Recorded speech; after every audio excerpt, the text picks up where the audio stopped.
Hello વિદ્યાર્થી મિત્રો, કેમ છો? મજામાં? વિદ્યાર્થી મિત્રો, તમારા બધાનું આપણી ચેનલ એસવી ક્લાસમાં હાર્દિક સ્વાગત છે. વિદ્યાર્થી મિત્રો, આપણે ધોરણ 10 ના વિજ્ઞાન વિષયમાં ચેપ્ટર નંબર 9 એમાં આપણે દાખલાઓ ગણતા હતા. બરોબર? હવે દાખલાને ધીરે ધીરે આગળ વધારીએ અને જોઈએ આપણે દાખલા નંબર 4. બરોબર? શું કહે છે જોવો જોઈએ દાખલા નંબર 4. દાખલા નંબર 4 આવું કહે છે કે ભાઈ 15 સેમી કેન્દ્ર લંબાઈ વાળા બહિર્ગોળ અરીસાથી 10 સેન્ટીમીટર દૂર વસ્તુને મૂકી છે તો તેનું સ્થાન એટલે કે પ્રતિબિંબનું સ્થાન અને એનો પ્રકાર આપણે જણાવવાનો છે. અહીંયા ભાઈ પ્રતિબિંબનું સ્થાન, બરોબર ને? પ્રતિબિંબનું સ્થાન અને એનો પ્રકાર જણાવવાનો છે. અરીસો કયો આપ્યો છે પેલા? બહિર્ગોળ અરીસો. બરાબર? તો અહીં દોરી નાખવાનો. આપણે કયો અરીસો દોરી નાખવાનો? બહિર્ગોળ અરીસો દોરી નાખવાનો હળવેક દઈ. હાલો, આ આપણો બહિર્ગોળ અરીસો છે. બરાબર? અહીંયા કોણ હોય છે? ધ્રુવ પી. અને અહીંયા કોણ હોય છે? મુખ્ય અક્ષ. બરાબર? અહીંયા આપણે કોણ હોય છે પેલા? અહીંયા હોય છે મુખ્ય કેન્દ્ર એફ. અહીંયા વક્રતા કેન્દ્ર સી. બરાબર? આ આવું દોરી નાખો એટલે આપણે વધારે થોડીક સમજણ આવે. હાલો, હવે જે આપ્યું છે લખી નાખો ભાઈ. 15 સેમી કેન્દ્ર લંબાઈ વાળા, તો કેન્દ્ર લંબાઈ કોને કહેવાય? તો કે ધ્રુવ પી અને મુખ્ય કેન્દ્ર એફ વચ્ચેના અંતરને કહેવાય કેન્દ્ર લંબાઈ એફ. એફ બરાબર કેટલા આપ્યું છે? 15 સેન્ટીમીટર. બરાબર કેટલું આપ્યું છે? 15 સેન્ટીમીટર. હવે આ માપ કેવું લેવામાં આવશે? તો કે કેન્દ્ર લંબાઈનું માપ ધન લેવામાં આવશે. શું કામ ધન? કારણ કે ભાઈ એ ક્યાં છે? લેન્સની અરીસાની જમણી સાઈડ છે. બરાબર? ડાબી સાઈડ જો હોત માપ તો આપણે ઋણ લેત. બરાબર? હવે વસ્તુને ક્યાં રાખી છે? તો કે ભાઈ બહિર્ગોળ અરીસાથી 10 સેન્ટીમીટર દૂર રાખી છે. ભાઈ અહીંયા ક્યાંક એને રાખી છે અને આ અંતર તમને કયું અંતર કહેવાય? વસ્તુ અંતર યુ. બરાબર? અહીંયા એ અને બી આપી દો અને આને અંતર કે વસ્તુ અંતર યુ બરાબર 10 સેમી. રેડી? આ 10 સેન્ટીમીટર અંતર આપેલું છે. તો તેમનું પ્રતિબિંબનું સ્થાન પ્રકાર આપણે જણાવવાનો છે. એક વસ્તુ તો ખબર પડી જાય ભાઈ, પ્રકાર હંમેશા કેવો હોય છે આમાં? આભાસી. કા? તો કે ભાઈ બહિર્ગોળમાં પ્રકાર આભાસી જ મળે છે. આભાસી અને ચત્તુ. રેડી? હવે શું શોધવાનું? પ્રતિબિંબનું સ્થાન એટલે કે પ્રતિબિંબ કેટલા અંતરે તમને મળે છે. મૂળ વી તમારે શોધવાનો છે. શું શોધવાનું છે? વી. બરાબર? હાલો, જે આવતું એ લખી નાખો અહીંયા. ભાઈ પેલું અહીંયા શું આપ્યું છે? વસ્તુ અંતર યુ બરાબર કેટલું આપ્યું છે? યુ બરાબર -10 સેન્ટીમીટર આવશે. કેટલા સેન્ટીમીટર આવશે? -10. શું કામ? તો કે અરીસાની ડાબી બાજુ છે. બરાબર? એ બધાય માપો ઋણ લેવામાં આવે છે. હાલો, બીજું શું આપ્યું છે ભાઈ? કેન્દ્ર લંબાઈ તમને આપી છે. બરાબર? તો અહીં લખી નાખો કેન્દ્ર લંબાઈ એફ બરાબર કેટલી છે? 15 સેન્ટીમીટર. ચાલો, એ 15 સેન્ટીમીટર. તો તમારે શું શોધવાનું? વી. બરાબર?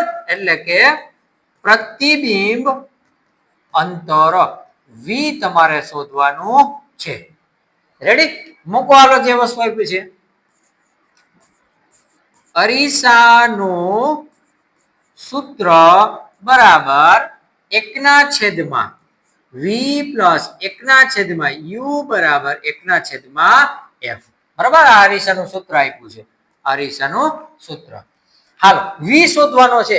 તો આ પ્લસ u ને બરાબર ની ઓલી બાજુ જવા દો. 1/-u થઈ જાય તો કે હા. તો કે 1/v બરાબર 1/f માઇનસ 1/u. બરાબર?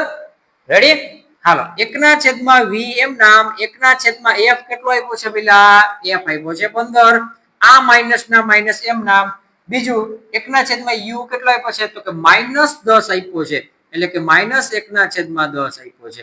હાલો, હવે જોવો છે માઇનસ માઇનસ કેવો થઈ ગઈ છે? માઇનસ માઇનસ પ્લસ થઈ ગઈ છે. તો 1/v બરાબર 1/15. અહીંયા માઇનસ માઇનસ પ્લસ 1/10. ચાલો, આટલું ક્લિયર? રેડી? હવે શું કરશો? તો કે હવે ભાઈ આપણે ચોકડી ગુણાકાર કરી નાખી. રેડી ને? ચોકડી ગુણાકાર કરી નાખો. હાલો, આને આની બાજુ આને ઓલી બાજુ જવા દે. તો 10 આની બાજુ અને 15 આની બાજુ. બરાબર? નીચે છેદમાં બેનો ગુણાકાર. તો 1/v બરાબર 10 પ્લસ 15 છેદમાં 150. હાલો, આ બે નો સરવાળો કેટલો થઈ જાય 10 + 15 એટલે કે 1/v બરાબર 25 ના છેદમાં 150 25 ના છેદમાં 150 હાલો હવે બે પદને ઉલટાવી નાખો એટલે મને શું મળી જાય v એટલે કે v બરાબર માટે v બરાબર 150 છેદમાં કેટલા છે પેલા છેદમાં મળી ગયા મને 25 છેદમાં કેટલા મળી ગયા 25 ચાલો 25 આ ડાયરેક્ટ ખબર પડી જાય 25 6 150 બરાબર ને હાલો 25 6 કેટલા થઈ જાય 150 તો v બરાબર 6 સેન્ટીમીટર સેન્ટીમીટર કારણ કે બધાય માપ કેમાં છે સેન્ટીમીટરમાં હાલો તો તમને પ્રતિબિંબ કેટલું મળ્યું તો કે 6 સેમી મળ્યું કેટલા સેમી મળ્યું 6 સેમી મળ્યું એનો મતલબ એમ કે આની બાજુ ક્યાંક મળતું હશે પ્રતિબિંબ આપણે આભાસ કરવા જવાનો તો ખબર હે ને બરાબર કાં તો કે આભાસી પ્રતિબિંબ છે વસ્તુ કરતા નાનું જ મળશે રેડી એટલે પ્રતિબિંબ માની લો કે આ 15 સેન્ટીમીટર કેન્દ્ર લંબાઈ છે એટલે કે અહીંયા ક્યાંક એનું પ્રતિબિંબ મળ્યું હશે રેડી કામ લખી નાખો આમ પ્રતિબિંબનું સ્થાન 6 સેન્ટીમીટર અંતરે મળે અને આભાસી ને ચત્તુ મળે બરાબર ને પ્રકાર કહી દીધું આપણે કેવો મળે આભાસી અને ચત્તુ રેડી રેડી આ દાખલો પેલા આકૃતિ તો નાખો એટલે આપણે થોડીક વધારે સમજણ પડે અને બીજું કે આમાં આકૃતિ ઉપરથી આપણા દાખલાની ભૂલ ક્યારે જાય નહીં બરાબર